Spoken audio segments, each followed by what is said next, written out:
Advanced Cardiac Life Support, Ethical Analysis and Resolution.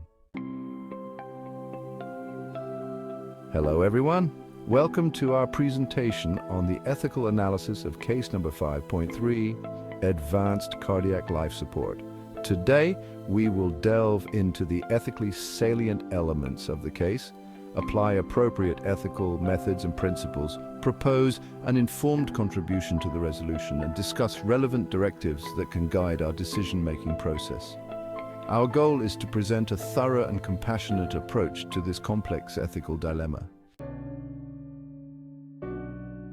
In case number 5.3, Mr. Kind is a 71-year-old man facing multi-system organ failure, compounded by non-small cell lung cancer that has metastasized to his liver.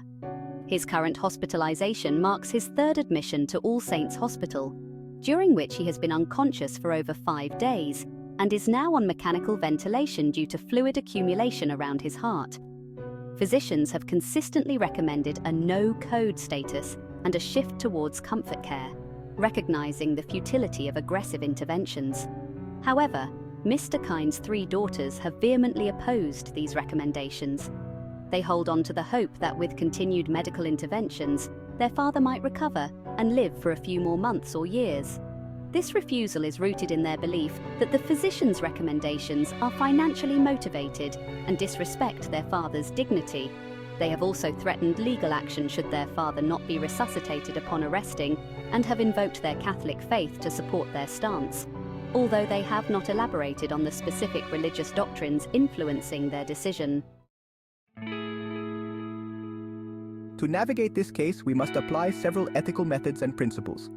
Deontological ethics emphasizes the duty of healthcare professionals to provide care that respects patient autonomy and upholds moral obligations such as honesty and integrity. Utilitarianism requires us to weigh the consequences of our actions, considering the benefits and harms of continuing aggressive treatment versus transitioning to comfort care. Virtue ethics prompts us to evaluate the moral character and intentions of both the medical team and Mr. Kind's daughters, emphasizing virtues like compassion, empathy, and respect.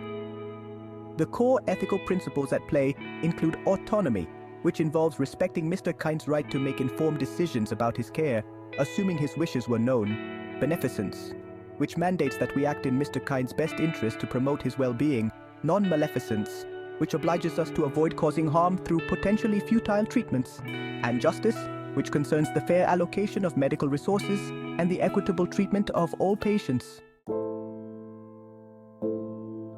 An informed and balanced resolution must consider these ethical principles and methods. We propose seeking a mediated agreement between the medical team and Mr. Kind's daughters, facilitated by an ethics consultation service.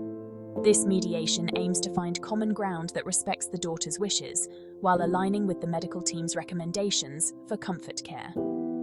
The medical team should provide comprehensive and clear information about Mr. Kind's prognosis, the likely outcomes of continued aggressive treatment, and the benefits of palliative care.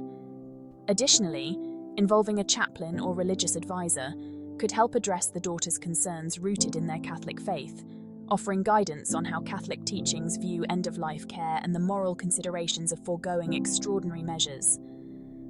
This approach respects the family's values and provides a compassionate pathway to decision-making.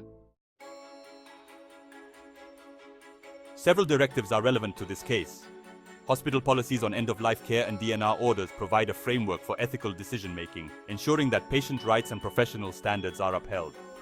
Legal directives outline the state laws regarding patient rights and family decision-making authority, establishing clear boundaries for the medical team to follow. The Catholic Ethical and Religious Directives, ERDs, offer relevant guidance, particularly since the daughters have invoked their faith. These directives help frame the discussion in terms of religious ethics, providing a basis for understanding how Catholic teachings view the sanctity of life, the dignity of the human person, and the moral permissibility of foregoing extraordinary measures in end-of-life care. Applying these directives can significantly aid in addressing the ethical issues identified. Hospital policies ensure that decisions are made consistently and ethically, protecting patient rights and adhering to professional standards. Legal directives clarify the extent of the daughter's decision-making authority, protecting the medical team from potential legal repercussions. The Catholic ERDs offer the daughters a faith-based understanding of ethical end-of-life care, potentially reconciling their beliefs with the medical recommendations. By integrating these directives into the decision-making process, the medical team and the family can work towards a resolution that honors Mr. Kind's dignity, alleviates his suffering, and respects the family's values and concerns. In conclusion, our analysis of case number 5.3 highlights the complex interplay of ethical principles, family dynamics, and medical recommendations. By identifying the ethically salient elements, applying appropriate ethical methods and principles, proposing a mediated resolution, and considering relevant directives, we strive to ensure a compassionate and ethically sound approach to Mr. Kind's care. Our goal is to honor his dignity, alleviate his suffering, and respect the values and concerns of his family. Thank you for your attention. Thank you for watching our presentation on the ethical analysis of case number 5.3, Advanced Cardiac Life Support. We appreciate your time and interest.